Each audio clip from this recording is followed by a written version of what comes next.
हमारे माशरे में कुछ लोग ऐसे हैं जिनको ना बेटी की पड़ी है, ना बेटी की पड़ी है, ना अपने घर वालों की पड़ी है, उनको पड़ी है इमाम साहब क्या कर रहे हैं। इमाम साहब ने नफल पढ़ी कि नहीं पढ़ी, इमाम ने कितनी नमाजों की छुट्टी की काउंटिंग करके रखो। अरे भाई, सबसे पहले अपनी औलाद को फरमाबरदार बनाओ।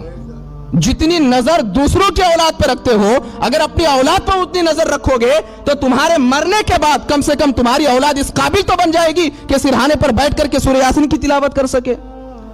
अफजलुल बशर बादल अंबिया बित्तहकीक सैयदना सिद्दीक अकबर रज़ियल्लाहु ताला अन्हु ने इस्लाम की दावत को जो आम किया है, सबसे पहले अपने घर वालों को तबलीग की है। बेटा पता नहीं आवारापंदी कर रहा है, बेटियां गैरों के साथ जाकर के सिनेमा हॉल में फिल्में देख रही है और चले हैं दूसरे को नसीहत करने के लिए। पहले अपने घर का माहौल सुधारो। मैं कहता हूं कि ऐसा बाप अपने बेटे का सबसे बड़ा दुश्मन है जो अपने बेटे की गलती पर गिरफ्त नहीं करता है। और एक बात हमेशा याद रखना, मेरा रब कलाम मजीद में इरशाद फरमाता है, या अय्युहल्लज़ीना आमनू खू अनफुसकुम व अहलीकुम नारा। ऐ ईमान वालों, अपने आप को और अपने घर वालों को जहन्नम की आग से बचाओ। आप जब फजर पढ़ने के लिए आते हैं तो अपने घर में बीवी को उठाया कि नहीं?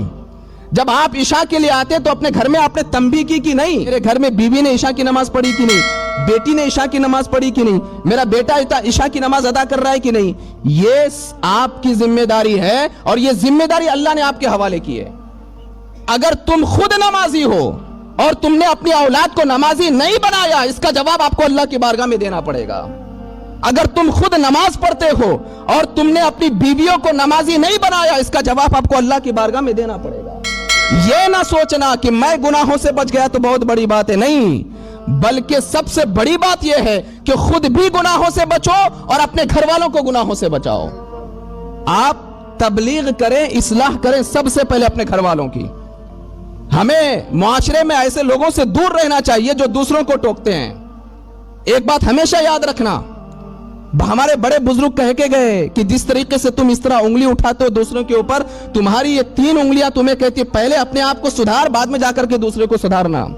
खुद रा फसीहत दिगर रा नसीहत, यानी खुद को कुछ भी मत कहो, दूसरे को अगर नसीहत करने के लिए आ जाओ तो सबसे बड़े मुकर्रिर बन जाते हैं। कसम खुदा की, अगर हम सब खुद अपने अपने घरों की जिम्मेदारी संभाल ले तो हमारा मुआशरा खुद ब खुद सही रास्ते